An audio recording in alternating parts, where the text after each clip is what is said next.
What's going on, guys, and welcome back to another video.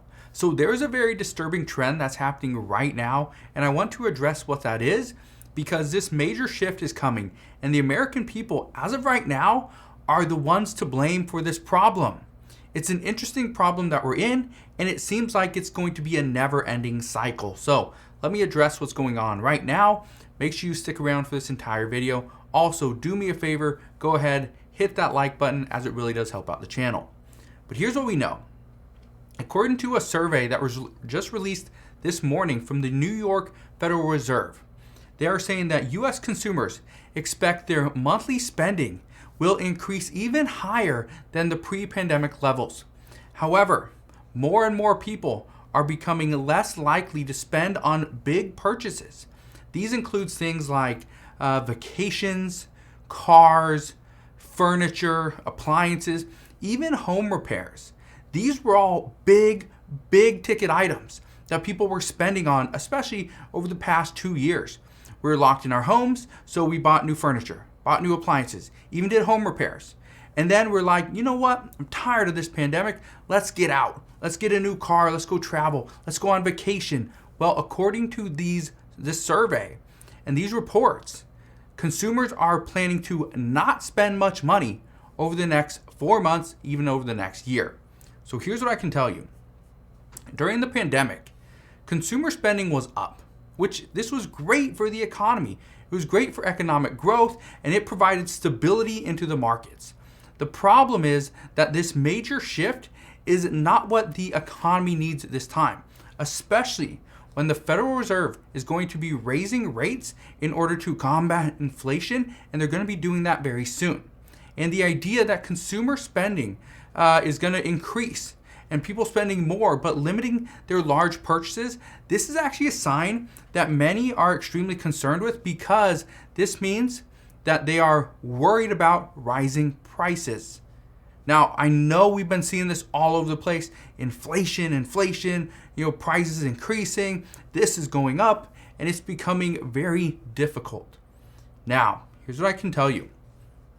Consumer prices are rising at the fastest rate in almost 40 years. This is due to supply chain issues, not just in the US, but in China. This is due to shipping delays here in the United States and off the ports in California.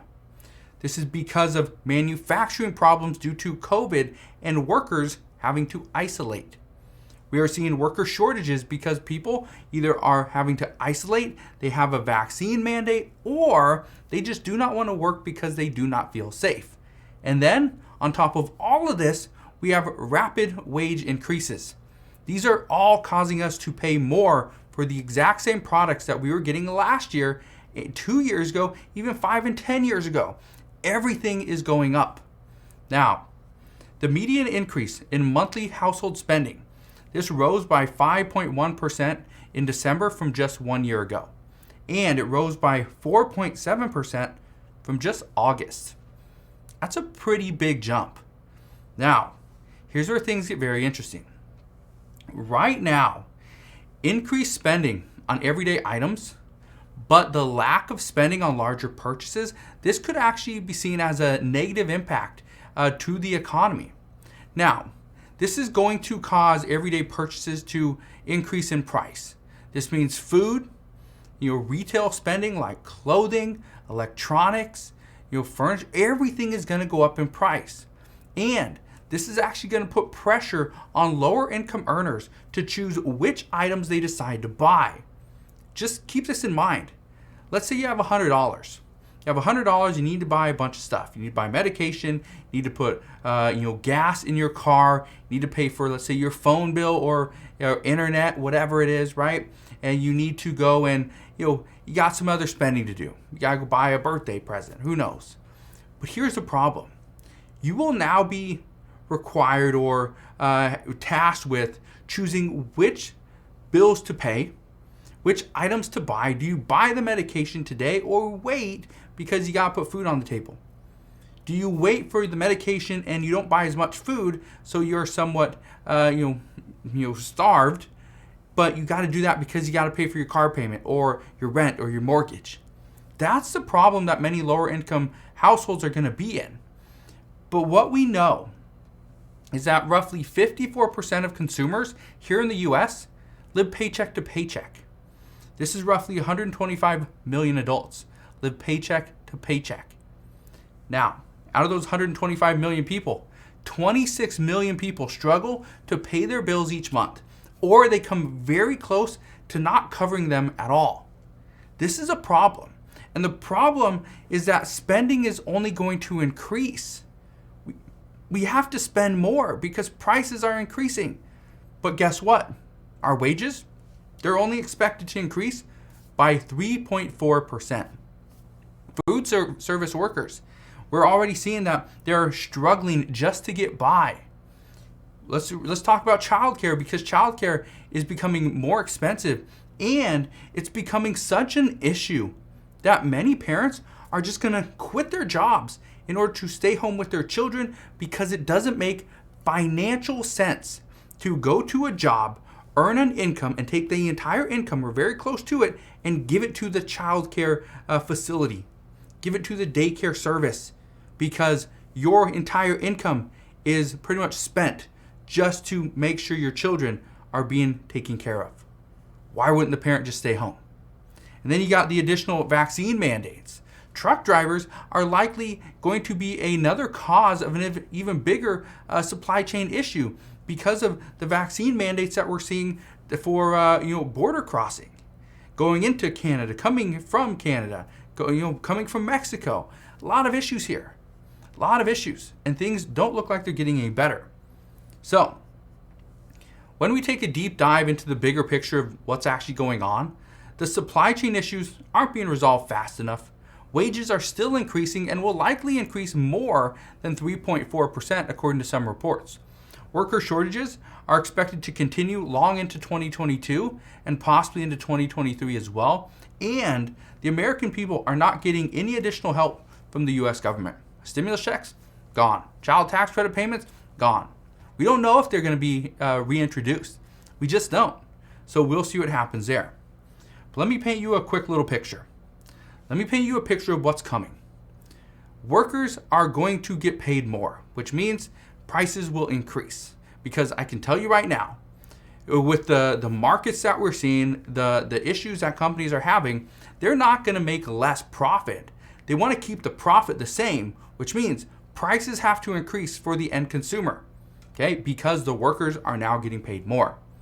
The American people, we keep spending.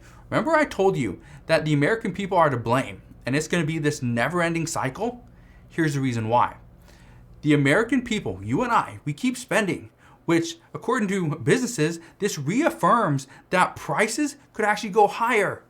Because if the American people keep spending, and we're not seeing much of a slow there, it means let's increase prices and to see where we really start to stabilize and plateau with sales. And if, we push the prices too high, let's say another 4-5%, and people just stop buying, guess what?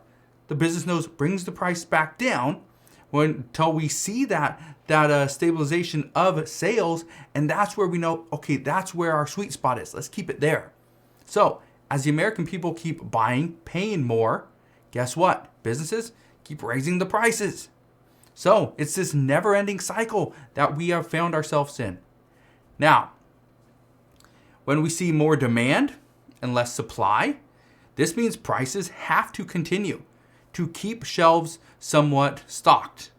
Let's say you walk into a grocery store. Let's say you only want a thing of bread, but you walk by the juice aisle and it's empty. You walk by the fruit and vegetable aisle, it's empty.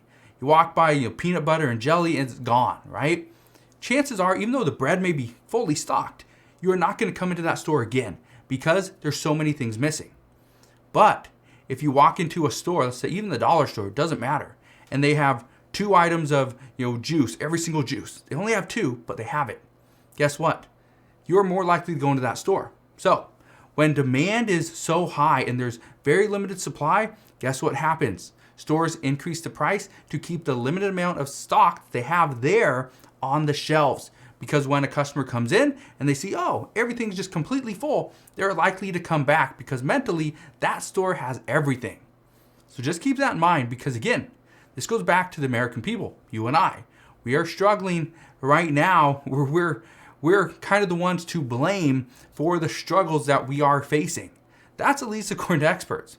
And all of this, everything that I just talked about, guess who it hurts? The lower income households. That's who it's hurting.